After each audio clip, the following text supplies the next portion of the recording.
Texas congressional maps are back in the public spotlight, and so is some political tension happening right here in Harris County's government. And here's the Que Onda News Show for November the 24th, 2025. Today's top story. Texas map on hold, Harris County in limbo as election deadlines near. Texas will continue using its 2025 congressional map, at least for now, after Supreme Court Justice Samuel Alito granted the state's request to temporarily pause a lower court's ruling. That ruling would have forced Texas to use the original 2021 legislative maps, but this Supreme Court decision is only temporary while justices figure out which map should be used going forward. Texas Attorney General Ken Paxton celebrated the move as a victory, saying his office will continue pressing forward on the case. Over the summer, President Donald Trump urged state leaders to redraw the map in hopes of gaining 5 more GOP seats in Congress. But on November 18th, a federal court blocked Texas from using that new map for 2026, arguing there was evidence of racial gerrymandering. Justice Alito has asked plaintiffs to respond by Monday, November the 24th. Meanwhile, the December 8 filing deadline for candidates is fast approaching.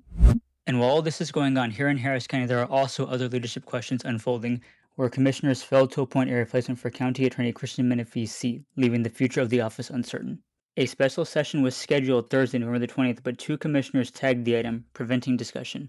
Commissioner Adrian Garcia and Judge Lena Hidalgo had scheduling conflicts, leading the court to adjourn abruptly. In an interview with the Houston Chronicle, Nancy Sims, a political science lecturer at the University of Houston, says commissioners may be holding back support because no candidate can secure 3 votes. Commissioners won't meet again until December the 11th, which, important to note, is just 3 days after the filing deadline for the 2026 primaries.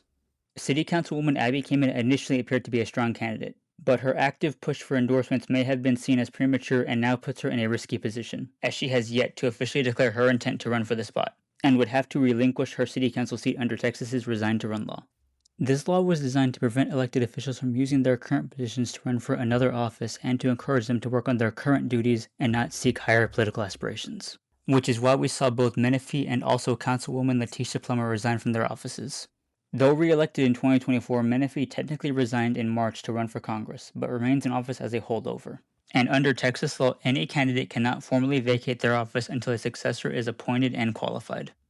For now, Texas waits on the Supreme Court's next move. Harris County waits on Commissioner's Court. And local communities wait on the clock. And as always, for more content like this, stay tuned to Que Onda Magazine across all of our social medias, bi-weekly on print, and on QueOndaMagazine.com. Hasta luego, Houston.